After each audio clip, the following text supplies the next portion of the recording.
forward to the day when all of it comes out. That's the beautiful thing Oh, about court. it's coming. It's coming, but we have to get all of the diddlers allies off the streets too. Like, I don't think people understand what the word enterprise means.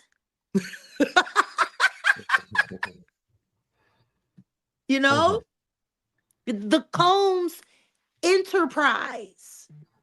He's being held on RICO, which means there is a criminal organization working together in tandem and in concert, which means if you have a Hydra, just because you cut off one segment doesn't mean the other four aren't able to operate still. As long as Jay-Z's on the street, there is no justice for Al, be sure. I know people don't want to accept it.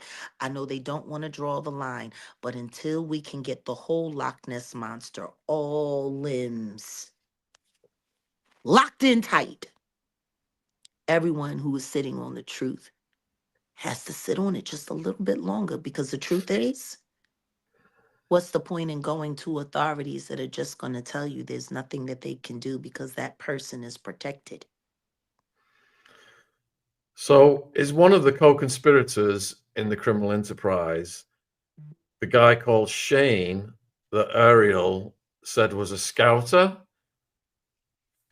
I mean, I'm sorry. I just have a hard time acknowledging or registering anything that that divisive broad has to say is true. I don't. I thought it was also very interesting and telling that they reached out to get the police report that Ashley put in that was refused to be given, even though it should be public record by now. And if Ariel Mitchell Kidd is such a great attorney, why does she keep failing all of her clients, or just, picking up ones that are nothing but lying sacks of shit? I don't McKenna's know. asking. McKenna's asking who is Shane. So in the documentary that we're talking about, The Making of a Bad Boy, Ariel has this case of someone who was allegedly R-worded with a remote control, I think it was. Yeah. And Shane was allegedly the scouter for Diddy in this allegation. So that's the Shane that we're referring That to. story has changed as well, because it was initially said that the beginning of that story, and this is the thing that I find interesting, they keep talking about the story, but they keep segmenting things out that were initially said that they're now stopping ever since the RICO charges have been put firmly in place since the arrest. Allegedly, Ashley was on the phone and she was talking to Diddy.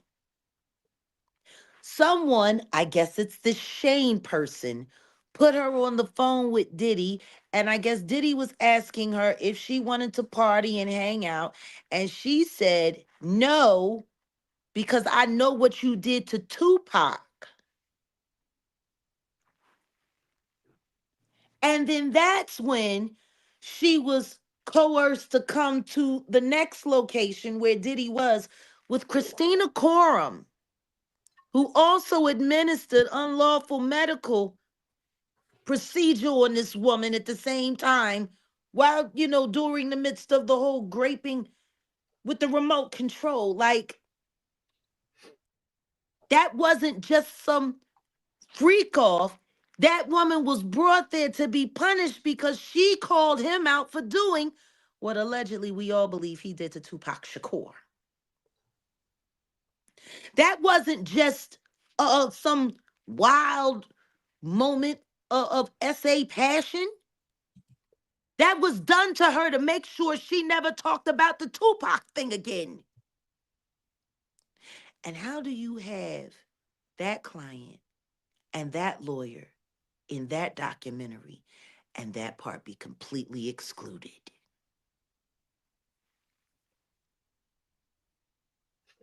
Sounds like all these people need to get fired. They just need to hire me. There did seem to be a lot left out A lot left out. and a lot left in. Tells Courtney made a good appearance, which is odd. Listen to me. I hope you enjoyed it, you big head monkey. You know, after the way he spoke about my son, I don't know if y'all know, since he came here and did the foolishness he did the last time, him and Adria decided they was going to go live and try to convince the whole world that I had my son sacrificed.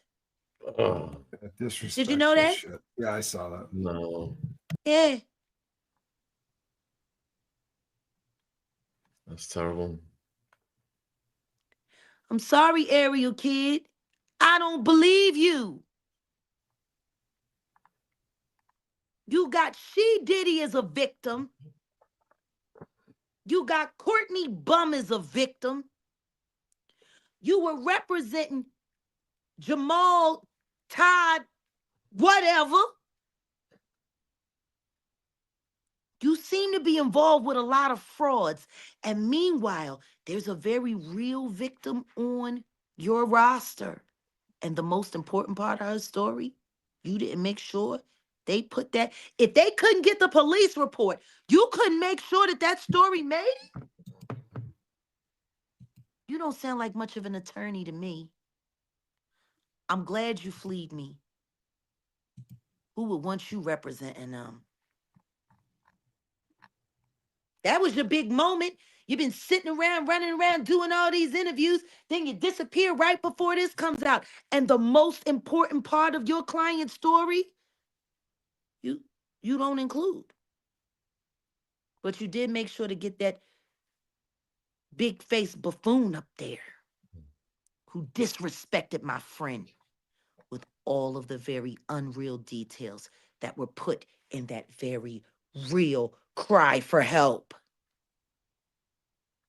And that's what I was saying when me and Courtney first went at it the first time. None of this sex stuff got anything to do with this woman's actual real story.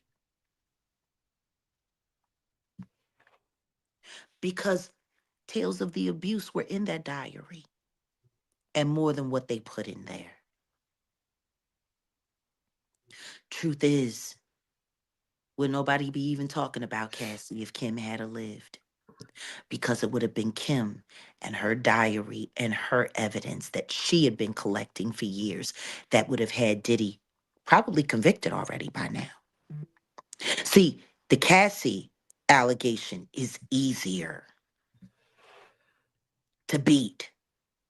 You couldn't beat Kim. You couldn't beat Kim at all. Which is why you've gone out of your way to terrorize everybody and anybody that knew that it existed or had any interaction with it, including me. It's sad. So, Jack, if you were to rank the people in the documentary in order of credibility, where would you put Gene Deal?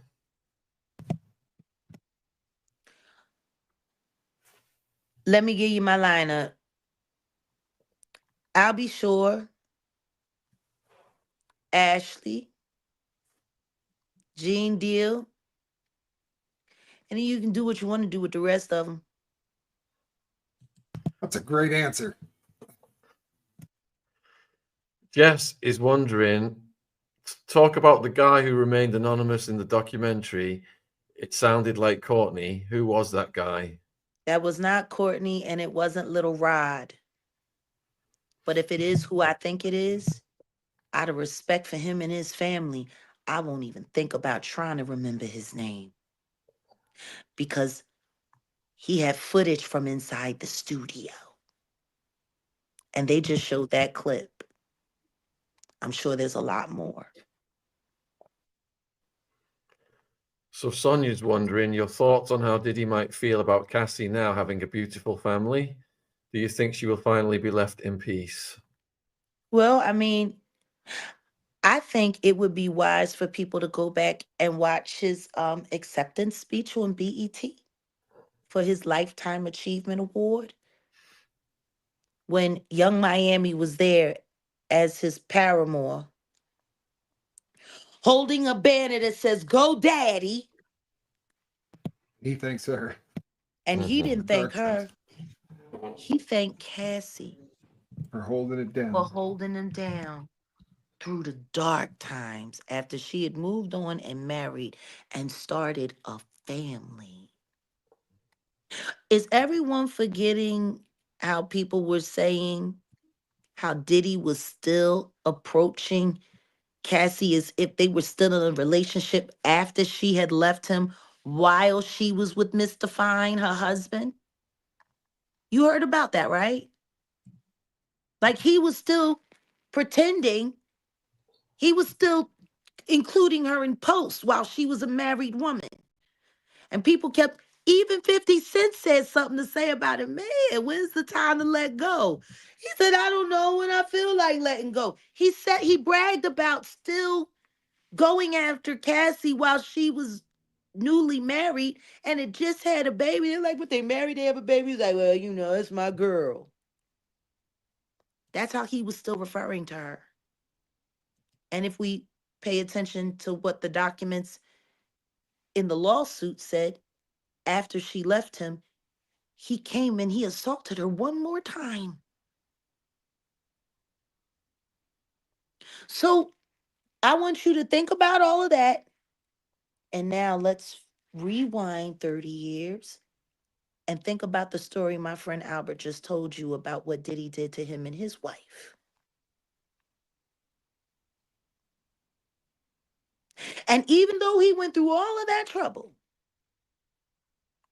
to claim Kim away from Albie Shore, he still turned around and got their other friend Sarah pregnant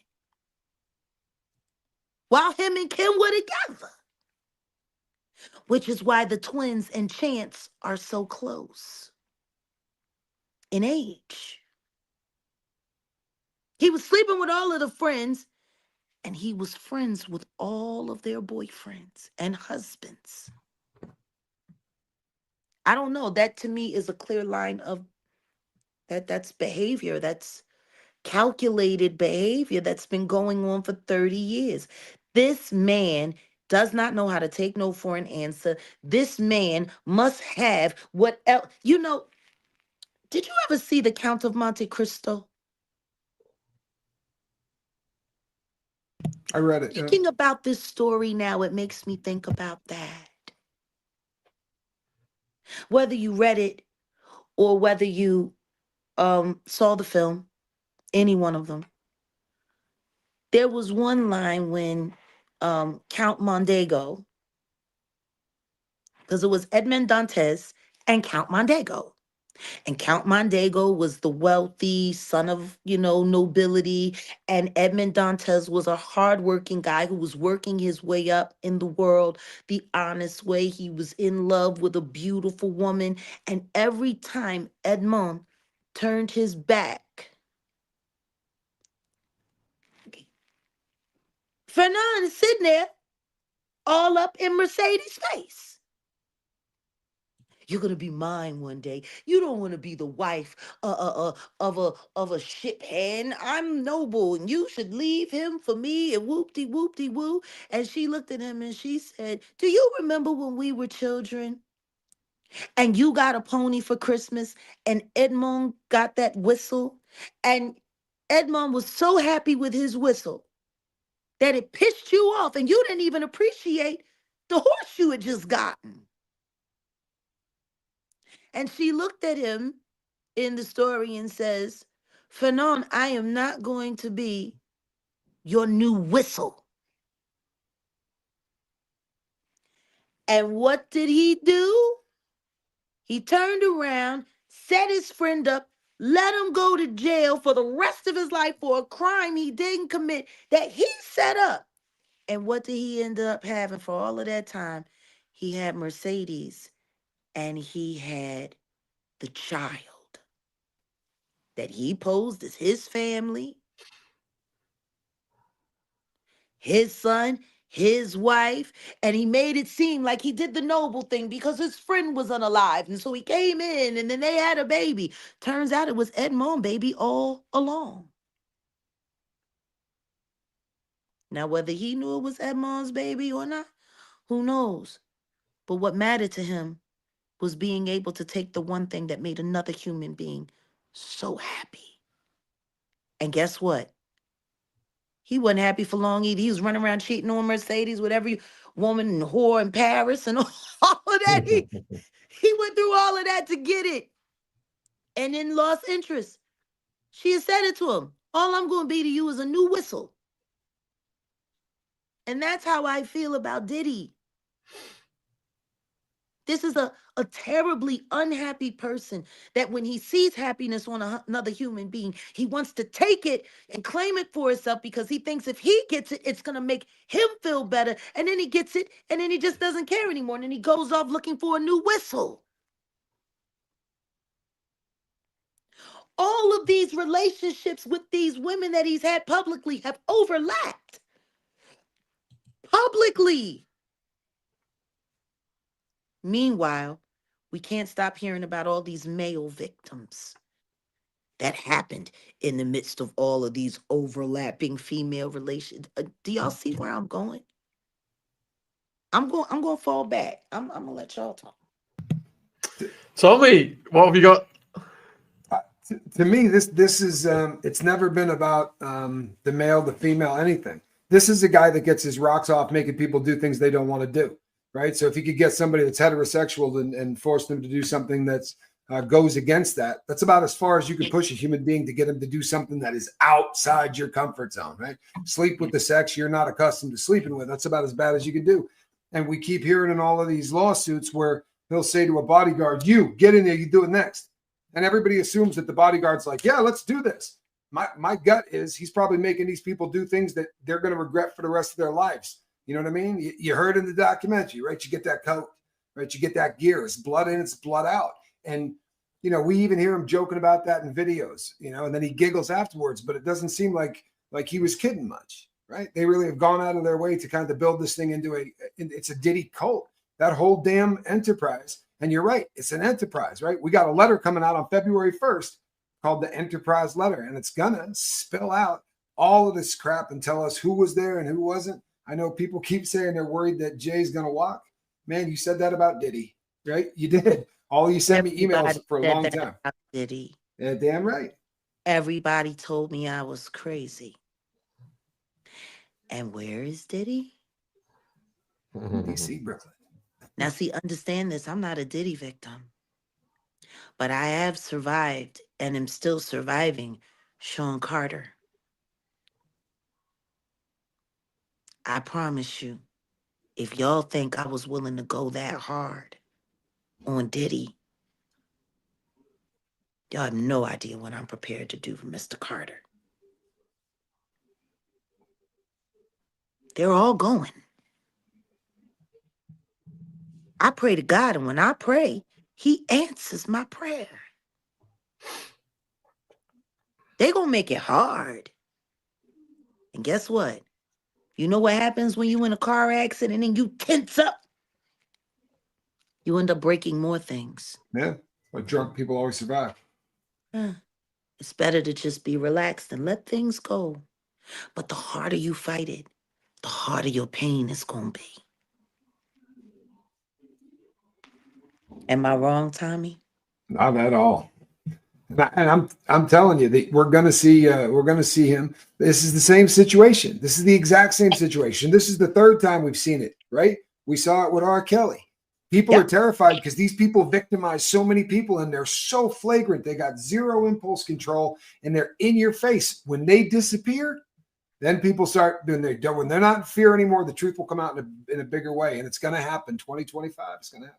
I pray to God that I have something to do with that. I really do. I pray to God that in my last days, when I'm taking my last breath, I can look back and say, I got the world to tell the truth. Oh, you can already say that. You can. And you inspired a lot of people who are chasing this down, whether you realize it or not. There's a lot of people that are fighting this and are involved in this because of the work you did. Thank you. Thank you for acknowledging that, Tommy. That's a fact. I've always said this is your fight. I'm jumping on board, but this is definitely I got turned on to this by watching what you were doing. It was captivating. Yeah, you're the tip of the spear. You've got a question from Question. Misinformation. Oh. Who in the documentary have sold their souls to the devil, in your opinion? I ain't got the right to speak on nobody's soul. One time, I sold my soul to the devil. I'd rather you ask me, who do I think can make it back? You know, we all sell a little bit of ourselves sometimes. We don't even know it. So many of those people walked into those white parties and had no idea that they were going into rituals that were designed to mesmerize them and to steal their true salvation away from them. I think we should really just stop judging where people lie spiritually and really just stick to the facts. It don't matter who sold they soul. Everything is redeemable. Everyone is redeemable. And I'm living proof of that. That part, Tommy. You got a Damn right, question man. That's the basis of my life. I believe that more than anything in the world. And that's why I get up every morning. Got a question from Gems. Hi, Jag. What were you about to say about your convo with MIA when you asked her about those videos? Oh, she was AI'd. Whatever that rant video was that went mini viral 2 days before she sat with Candace Owens, it was AI. Just like they tried to do with me a couple months ago. Isn't that something? That whole rant that everyone was making a big deal about wasn't even real. Wasn't even her. And it's interesting. We have the same enemy as well. Actually, I don't even want to call it an enemy, just an adversary at this point. Because Rock Nation did the same thing to her career that they have been actively doing to mine. I don't know what it's going to take to get people to realize there's nothing that these people won't do to keep the frame in place. We just got to do a better job at not being fooled by it. Camellia, Jag's social links for contact, Instagram, etc. in the description box, and Jag's YouTube channel. I'll put that in the live chat as well now. People can want to subscribe. Jag's doing regular lives over there, and there's a hell of a lot less restriction, censorship than we've got on this channel. So, and I was on it recently. Well, you as know, well. I just I like dancing on that line, you know. You know, I dance on that line sometimes just to see if I'm gonna touch the wrong side. You know, they tell me I'm a line stepper. I disagree. I'm a line dancer. Well, Candace has certainly been on that line and gone over it a little bit. Yeah, so I've been watching her quite a lot as well recently. Yeah. Of She's course, they saying some wanted to good stuff. discredit her before she went to Candace. Of course. Joanne wants to know, is the documentary balanced or pro Diddy? I think it's balanced, and I think it's pro reasonable doubt.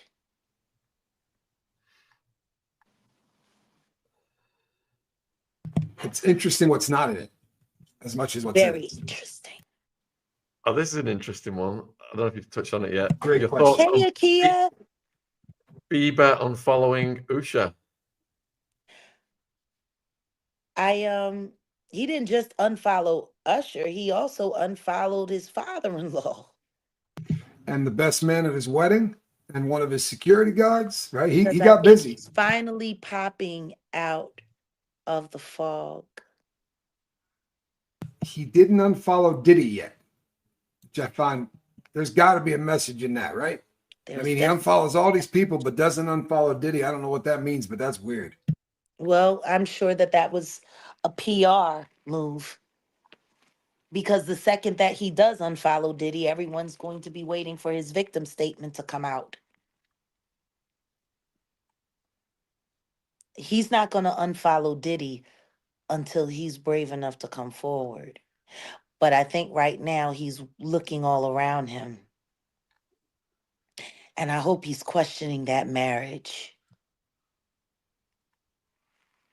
Because for a father in law to brag about introducing his adolescent daughter to a teeny bopper pop star and then saying, I let Justin Bieber marry my daughter. Your daughter's a model who was running around with Bella Hadid and the other girls. I know what your daughter was doing before she married Justin Bieber. You didn't do Justin Bieber a favor. You did your daughter a favor because you knew exactly where she was heading for. And from what I heard, she was in a shipping container or two in Dubai, allegedly. She marries Justin.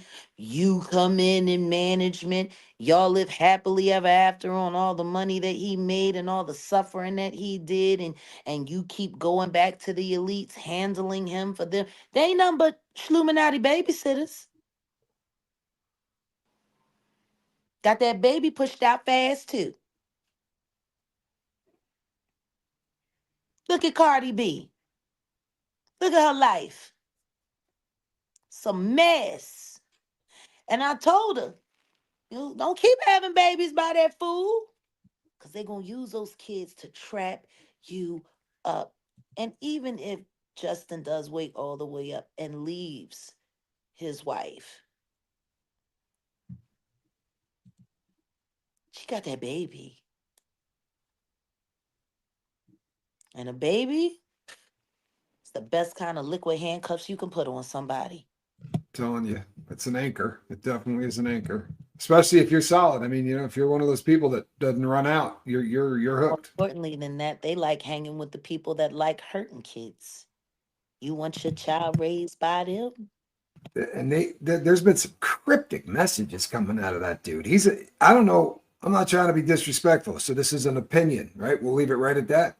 But I don't know whether he uses or what the deal is. But he comes out with some stuff that he just looks. The last one he did, I don't know if y'all saw it, but his last post on, I think it was Instagram, or if it wasn't, it was X. But he looked toasted, right? And he's doing this, the thing about the industry. It was weird as hell, man. That dude's his father-in-law's a creep. He's a really weird guy.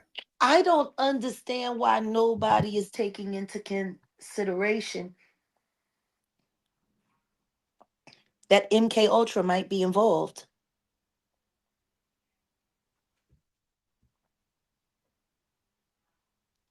If anybody would be a perfect candidate for the MK Ultra program, it would be Justin Bieber, wouldn't it? It's like Child, a modern adaptation of it.